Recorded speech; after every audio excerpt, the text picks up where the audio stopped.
Muy buenas, gente, ¿cómo están? Espero que muy bien. El día de hoy quiero hacer una reseña del primer libro de la saga de la herejía de Horus, Horus, Señor de la Guerra, como fue titulado en español, o Horus Racing, como fue titulado en inglés.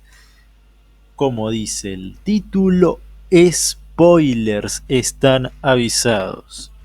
Creo yo que esta es una maravillosa presentación, es un libro que me gusta muchísimo, nos presentan muy bien a los astartes, podemos empezar a conocer a los primarcas, ya que en el libro aparecen tres primarcas, Horus evidentemente, aparece el primarca Rogaldor, aparece el primarca Sanguinius, vamos conociendo un poco cómo son las legiones astartes.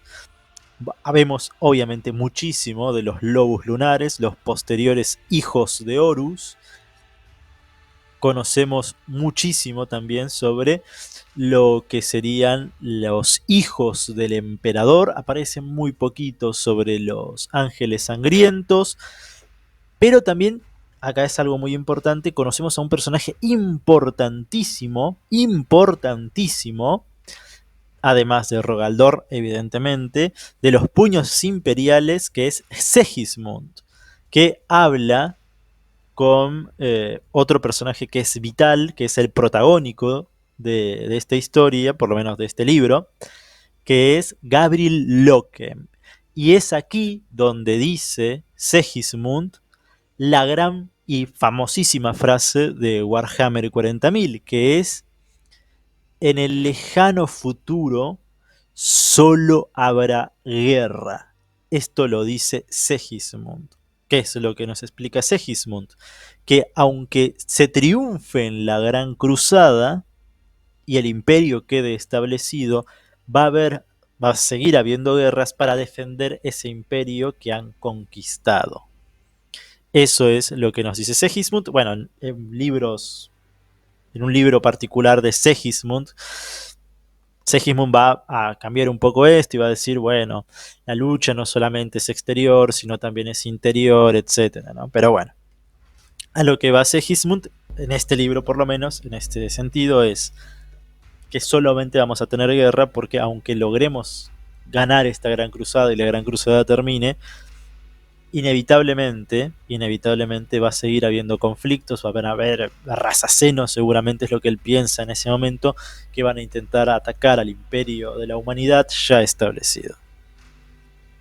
Pero, como dije, acá está el gran protagonista de esta historia, que es Gabriel Loken. Y empieza el libro con Gabriel Loken diciendo: yo estuve ahí el día en que Horus mató al emperador.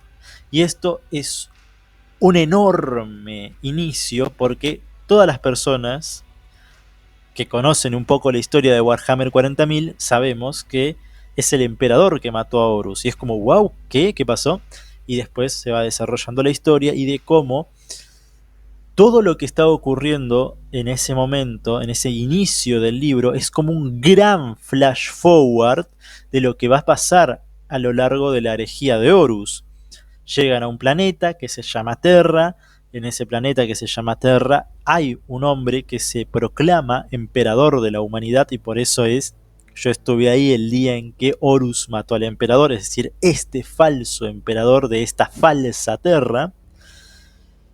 Y Loken es el primero que llega a la sala del trono del falso emperador, su trono dorado, y ahí es cuando, al enfrentarse a este falso emperador, activa un mecanismo del trono dorado que lo hace casi invencible, porque hay como un escudo de energía súper poderoso y todos los que estaban rodeando al falso emperador están siendo eyectados de la sala del trono, y ahí aparece Horus, señor de la guerra, y mata al falso emperador. El trono dorado es destruido, lo que queda del trono del falso emperador, el emperador queda ahí sentado, pero carbonizado, muerto.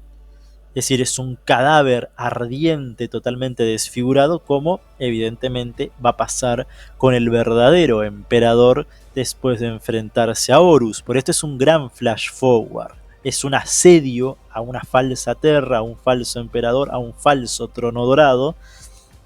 Y esto nos va preparando a lo que va a ser la herejía de Horus. Loken es recompensado porque muere un personaje muy importante que era Sejanus, uno de los consejeros más valiosos de Horus, y un miembro del Mournival, que es este círculo interno de consejeros que es no oficial, pero extraoficialmente son los más allegados, importantes de los capitanes de las diferentes compañías de Horus. Y Loken, como capitán de la 10ª compañía, se une al Mournival y ahora ya en una posición de poder, del mayor poder que puede haber entre los miembros de los lobos lunares, tiene una misión, y esa misión es terminar de una vez por todas con los últimos focos de resistencia, y para ello va a un lugar que son las cabezas susurrantes, que son unas montañas en la parte ecuatorial o septentrional, no recuerdo bien, septentrional o ecuatorial del planeta, y allí se enfrenta al último foco de resistencia. En ese lugar, Loken y el lector se enfrentan por primera vez a una emanación del caos, a un demonio del caos, a Samus. Samus, durante toda esta última parte de la campaña en esta falsa Terra, rebautizada 6319, los ha estado hostigando, les ha estado hablando, les está haciendo susurros. Samus está en todas partes, Samus es la muerte, la persona a tu lado es Samus y tal. Bueno, cuando llegan al final de la campaña, cuando han sido derrotados los últimos rebeldes, se encuentra Loken con altares, y estos altares ordena Loken que sean destruidos. Se encuentra con uno de sus marines espaciales y este se transforma en un monstruo horrible, espeluznante, se transforma en Samus y empieza a matar a sus camaradas. Aparecen personajes que son muy importantes en este momento, que son los rememoradores. Ahí está Kirill Sinderman, Euphrati Killer, y un par de rememoradores son asesinados. Logran abatir al marine espacial poseído por Samus y queda muy consternado, profundamente consternado, Loken y los rememoradores sobrevivientes. Horus le explica a Loken que lo que vio es un producto de la disformidad, que la disformidad es otra dimensión donde habitan criaturas que ellos llaman senos, ¿no? En ese momento todavía no les dicen ni demonios, ni dioses del caos, ni nada, ellos tienen su fe atea, porque esto es muy importante. Los miembros del imperio, el imperio es un imperio ateo, el emperador ha difundido la verdad imperial, y la verdad imperial dice que no existe una vida después de la muerte, no existen los dioses, no existen los demonios, no existen los espíritus, no existe nada más allá de la ciencia y la lógica, y por tanto lo que hay en la disformidad no son ni dioses, ni demonios, ni espíritus, ni el alma de los muertos. Lo que hay en la disformidad son senos. Senos que, al ser criaturas extradimensionales y no seres como ellos, pueden manifestarse en nuestra dimensión y pasar y transmutar a las personas, como ocurrió evidentemente con el marine espacial de la compañía de Loken. Y es por eso, justamente, que Loken logra una explicación racional a lo que vio y queda satisfecho con eso. Pero vamos a hablar un poco de los rememoradores de los que ya hablé, porque son muy importantes, y principalmente estos dos, Euphrati Keller y Kirill Sinderman. Pero, ¿qué son los rememoradores? Los rememoradores son un grupo de personas que el emperador ha reunido para acompañar a las legiones de la cruzada. Y es que después de su victoria en Ulanor, decidió reunir a los mejores científicos, filósofos, artistas de todo tipo para poder registrar en diferentes ámbitos culturales en la gran obra que sería la Gran Cruzada. Este momento álgido en la historia de la humanidad en el que se logra el gran sueño del emperador, que es la reunificación de los diferentes hijos perdidos de Terra y la creación de un imperio que llevaría a la humanidad a la grandeza. Por eso, dentro de los rememoradores tenemos filósofos conocidos como iteradores, tenemos fotógrafos conocidos como imaginistas, tenemos escultores, tenemos poetas, tenemos pintores, de todo. Hay de todo en el grupo de los rememoradores para poder registrar en diferentes ámbitos lo que sería la Gran Cruzada y los grandes hechos que en ella se están realizando. El líder de los rememoradores que están dentro del espíritu vengativo, la nave principal o la nave capitana de la flota de Horus, es Kirill Sinderman, la persona que estuvo ahí cuando Samus poseyó el cuerpo del marín espacial, y su trabajo como iterador básicamente es un filósofo que trata de enseñar la verdad imperial a todos los mundos a los que va y a las personas que van a convertirse en iteradores. Es un profesor. ¿Qué es lo que significa la verdad imperial? La verdad imperial es la creencia atea del imperio de la humanidad, de que no existen los dioses, no existe la vida después de la muerte, no existen los espíritus, no existe nada fuera del universo físico y material, que es el materium, ¿no? Y que no hay nada más allá de esto, y que una vez que morimos, simplemente dejamos de existir. Que lo único que necesita la humanidad es la ciencia y la razón, y que todo tipo de misticismo o religión debe ser destruido y apartado de la humanidad. Esta es la creencia que tienen arraigada muy fuertemente los rememoradores, y que es una parte importante de su misión, es poder llevar esto a todos los mundos tocados por la cruzada, mundos que en la mayoría de los casos tienen cultos religiosos, como era el caso de la falsa Terra, conocida ahora como 6319. Pero Sinderman se vio muy afectado, muy afectado por el encuentro con Samus, y cuando lo fue a ver Loken, este le entregó un libro que estaba leyendo, en el que hay cosas parecidas a los que ellos vieron, que se describen en el libro como demonios, como magia, etc. Y Loken quedó como, wow, esto es raro.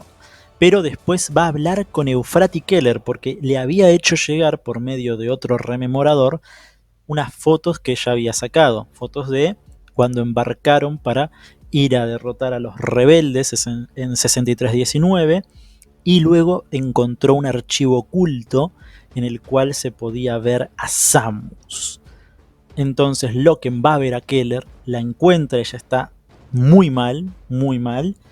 Ella dice que está mejor, y se nota que está mejor porque antes incluso le dijo a Loken que incluso pensó en suicidarse porque lo que vio ha destruido todo su sistema de creencias. A ella le dijeron que lo que la atacó era una bestia salvaje, un Xenos, pero ella sabe que lo que la atacó es un marín espacial, que le ha pasado algo que no puede explicar la ciencia. Pero bueno, no le dice exactamente eso a Loken, le dice que ya está mejor, que se está recuperando, gracias a sus amigos, y que le prometa que siempre va a velar por la protección de la humanidad, y Loken le dice que siempre va a estar del lado de la humanidad porque para eso fue creado. Es ahí cuando Euphrati toma una estatuilla, una vez Loken ha partido del emperador esta estatuilla, 2 velas, las enciende, agarra unas hojas de papel y empieza a leer. Y lo que lee dice así: el emperador de la humanidad es la luz y el camino. todas las acciones del emperador son en beneficio de la humanidad que es su pueblo. El emperador es Dios y Dios es el emperador. Esto es lo que nos enseña la Lectitio Divinitatus, y por sobre todas las cosas, el emperador protege. Ahí Euphrati Killer ha abandonado la verdad imperial y ha abrazado la fe religiosa. Ahí Euphrati Killer da los primeros pasos, ella que es un personaje vital, súper importante, no solamente para la historia de la herejía de Horus, sino para la historia de Warhammer 40.000 en general. Es ella, Euphrati Killer, la que va a fundar el credo imperial, la eclesiarquía. Es ella, Euphrati Killer, la primer santa viviente. Es ella, Euphrati Killer, la que va a manifestar por primera vez los poderes de la fe en el Dios emperador. Es ella. Y es impresionante el desarrollo de este personaje. Es un personaje súper importante, un personaje que salva a la humanidad, porque sin el poder de la fe del emperador la humanidad hubiera sido destruida. Sin el poder de la fe, la Einstein, que vamos a ver en otro video, no hubiera llegado a alertar sobre la traición de Horus. Es Euphrati Killer y el poder de la fe lo que salva a la humanidad. Es tremendo. Lo que pasa con estos personajes es espectacular porque vemos el desarrollo de todos estos personajes, de cómo los horrores que los están rodeando, la oscuridad brutal que los va a empezar a devorar en cualquier momento, va a destruir todo su sistema de creencias y van a crear algo nuevo. Que algo como la misma Euphrati Killer va a decir, algo que va a durar 10.000 años. Es impresionante. Pero bueno, también hay otra rememoradora que es muy muy importante, que es Merciadi Oliton, que ella se convierte en la confidente, la rememoradora confidente de Loken. Van a pasar mucho tiempo juntos.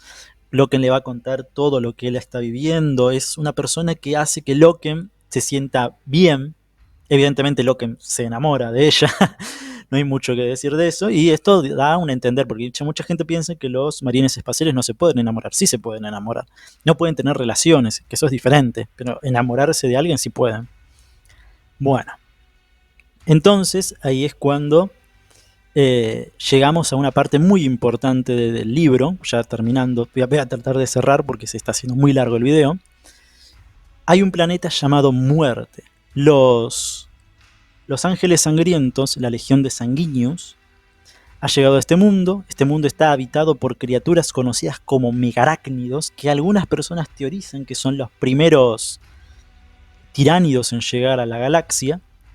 Y los megarácnidos son insectos, una raza insectoide con diferentes castas. Es decir, existen megarácnidos voladores, existen megarácnidos obreros, existen megarácnidos guerreros, existen titanes megarácnidos. Hay muchos tipos diferentes de megarácnidos que trabajan al unísono. Por eso mucha gente cree que son tiránidos. Pero bueno, los ángeles sangrientos son asesinados, llegan los hijos del emperador, son casi devastados. Ahí aparece un personaje muy muy importante, bueno, aparecen varios, entre ellos Eidolon, pero el que a mí más me gusta es Saul Tarvitz, que es un personajazo, es lo mejor y uno de los que mejor representan lo que eran los hijos del emperador antes de la caída, antes de convertirse en una legión traidora y caer en la más absoluta y brutal depravación. Los hijos del emperador ven en sí mismos defectos. Esta es la filosofía original de los hijos del emperador. Todos somos imperfectos. Y reconociendo nuestras imperfecciones, reconociendo nuestros errores y corrigiéndolos, es como nos acercamos a la perfección. La perfección es inalcanzable porque el emperador es perfecto y solo el emperador puede llegar a la perfección. Todos los demás tenemos errores, y reconocer esos errores en la búsqueda de la perfección y corregirlos es lo que nos va a hacer cada vez mejores. Esa es la ideología original de los hijos del emperador, y que también los hacía humildes, porque decía, somos imperfectos, tenemos que buscar siempre la perfección reconociendo nuestras imperfecciones. Pero vemos cómo se fue deformando cada vez más la idea que tenían originalmente los hijos del emperador, pero Tarvitz aún la conserva. Se hace muy amigo de Torgadón cuando las fuerzas del Señor de la Guerra llegan a a muerte y lanzan un ataque para rescatar a los últimos supervivientes. Luego llega Sanguinius y su legión y juntos deciden hacer un genocidio con los megarácnidos, Sanguinius y Horus, para vengar a los muertos y para poner fin a esta amenaza que es anatema a la humanidad. Y también hablan sobre cómo Horus debe ser respetado. Sanguinius y Horus son los hermanos que mejor se llevan, se quieren muchísimo y tienen una relación muy cercana, y Sanguinius es como una persona a la que Horus siempre cree que va a estar de su lado, que siempre lo va a apoyar, y está ahí con un problema con Fulgrim, porque Fulgrim no está haciendo que su legión actúe de manera correcta, sino que los ha vuelto muy presuntuosos, no reconocen sus errores y no respetan al señor de la guerra como deberían respetarlo. Entonces Sanguinius le dice, bueno, quizás ya sea hora de que hagas lo que el emperador te dijo y renombres a tu legión como hijos de Horus, y así todo el mundo sepa quién es la cabeza de la gran cruzada ahora y nadie más se atreva a cuestionarlo, a él ni a su legión. Al final del libro aparecen naves espaciales, esta de una civilización humana conocida como Interex, y empiezan a dialogar con los humanos de la flota del Señor de la Guerra. Y ahí termina el primer libro de la herejía de Horus, Horus, Señor de la Guerra, Semillas de la Herejía. Un libro maravilloso, espléndido, lleno de batallas, donde muy bien descritas.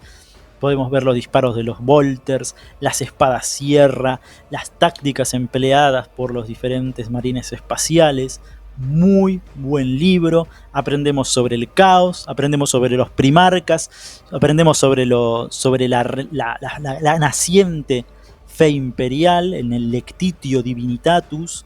Entonces, este libro nos da todo lo que uno necesita para empezar Warhammer, por lo menos la herejía de Horus. Ya Warhammer 40.000, 10.000 años después, cambia bastante la cosa y hay otros libros que también son muy buenos para empezar a leer. Pero, en fin, ha sido una hermosa lectura. Yo les recomiendo a todos empezar, si van a empezar a leer Warhammer 40.000, empezar con esta, el primer libro de la herejía de Horus. Voy a seguir subiendo videos, reseñas y quizás hacer algunas aclaraciones, porque he visto que algunos creadores de contenido suben información que no es del todo correcta y quizás sea bueno aclarar algunas cosas. Sin más, gente, me despido diciéndoles que si les gustó el video denle like, suscríbanse, adiós.